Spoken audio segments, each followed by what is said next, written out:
For people with type 1 diabetes, exercise can make a profound difference, but it can be difficult. So, we're focusing on adjusting management of type 1 diabetes with exercise with Dr. Joe Henske, Director of the Diabetes Program at UAMS Health. Dr. Henske was diagnosed with type 1 diabetes himself at the age of 15 and has committed his life to helping others with diabetes better manage their disease and live life to the fullest.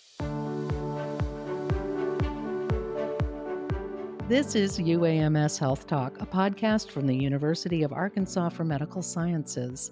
I'm Amanda Wild, and welcome, Dr. Henske. Great to have you. It's great to be here, Amanda. Well, let's start with exercise. How do you exercise effectively and safely if you have type 1 diabetes? I think what we want to do when we have diabetes or type 1 diabetes, like I do, and like so many other people do, is to live a normal life and do the things that you like to do, like exercise. Exercise is so important for our cardiovascular health, for our mood, for our strength and muscles to move around. And so I think the key is, how do we do that? How do we manage taking insulin, taking in food and things like this, and maintain our blood sugars in a safe range? And I think that's kind of what we're thinking about today. So, how does exercise affect the blood sugars in people with type 1 diabetes? Well, the physiology of exercise is very complex. Normally, the body adjusts insulin levels to accommodate exercise, knowing that when you exercise, you're using up a lot of glucose. Your muscles are using that glucose for energy to help you run and jump and swim and bike.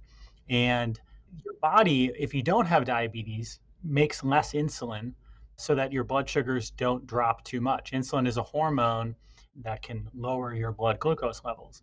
Now, if you have diabetes or if you have type 1 diabetes and you're taking insulin, you need to make those adjustments and adjust how much insulin you give yourself during exercise, because your body can't do it naturally. Because all the insulin that's in your system with type 1 diabetes is insulin that you've given to yourself.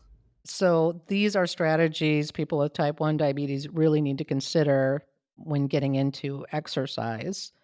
How should blood sugar levels be monitored then, before, during, and after exercise so that we know where we're at? It's always a good idea to know what your blood sugar levels are and where they're headed. I think the easiest way to do that and the most effective way to do that is to wear what's called a CGM, or a continuous glucose monitor. This is a device that you can wear typically on your arm or your abdomen, which will read your glucose readings.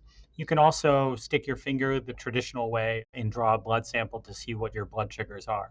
But by knowing what your blood glucose levels are heading into exercise, during exercise, and after exercise, that's going to help you maintain levels as close to normal as possible during exercise. And then does regular physical activity aside from exercise affect insulin requirements? Absolutely. That's a great consideration, is what is considered exercise. If I'm mowing the lawn, if I'm vacuuming the house, if I'm tidying things up, is that physical activity going to drop my blood sugar levels? Yes. Any physical activity over and above rest is really a form of exercise. Now, if you go out and run 5 miles or you go out and run a marathon, certainly that's going to be a greater requirement to make adjustments to your insulin levels and also to take in carbohydrates for exercise. Those are really the two things that you have as sort of your main controls to keep your blood sugars in range during exercise: is to reduce your insulin levels and to take in carbohydrates or sugars or food. You were just referring to, marathons and intensive exercise. So you've run 15 marathons. Have you noticed anything in your training that informs what we're talking about today, exercise and diabetes?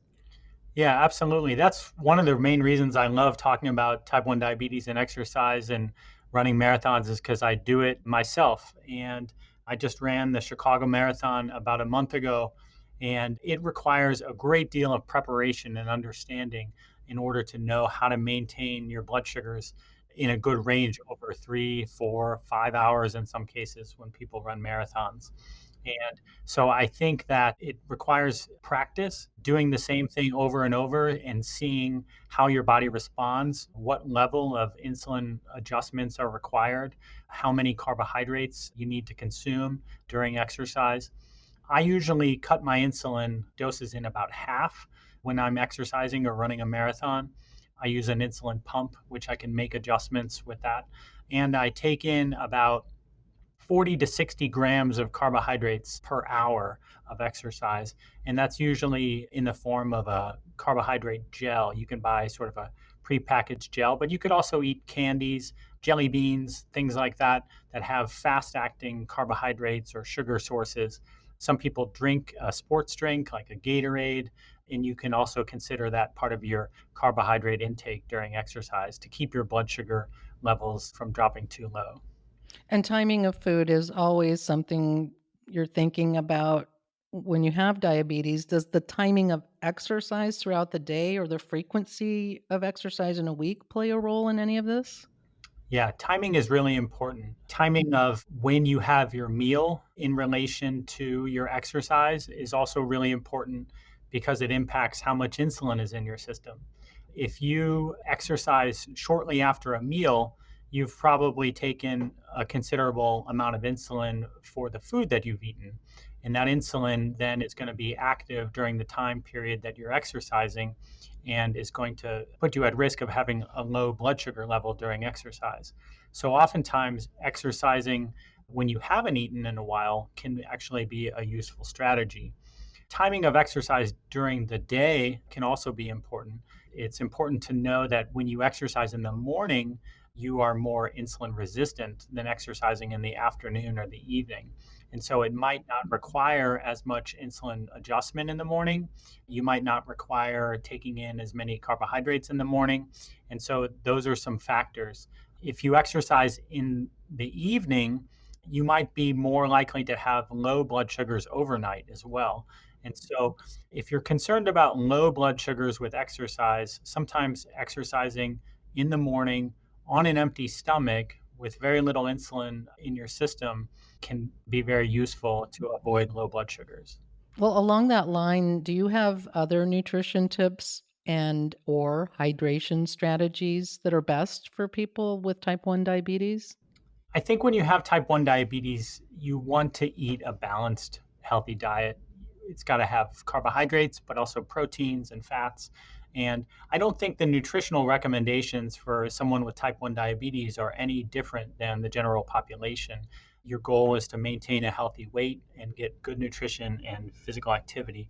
When you are exercising, it's very important, though, to carry a carbohydrate source with you at all times. And so you should have a little pouch or some pockets that you can carry additional carbohydrates because you're going to need to take in carbohydrates if you're exercising for more than probably 30 minutes at a time so that you don't face the risk of a low blood sugar.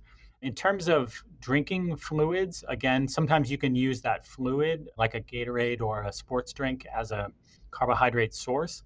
But of course, it's also important to maintain hydration with water, and your body really needs water during exercise to avoid dehydration, particularly in the summer months and things like that. Dr. Henske, thank you for these recommendations and explanation of what works for exercise with type 1 diabetes and ways to be safely proactive with exercise and health. You're welcome, and thank you. Dr. Joe Henske is the director of the diabetes program at UAMS Health. To make an appointment at UAMS, call 501 686 8000. If you found this podcast helpful, please share it on your social channels and check out the entire podcast library for other topics of interest. This is UAMS Health Talk, a podcast from the University of Arkansas for Medical Sciences. Thanks for listening.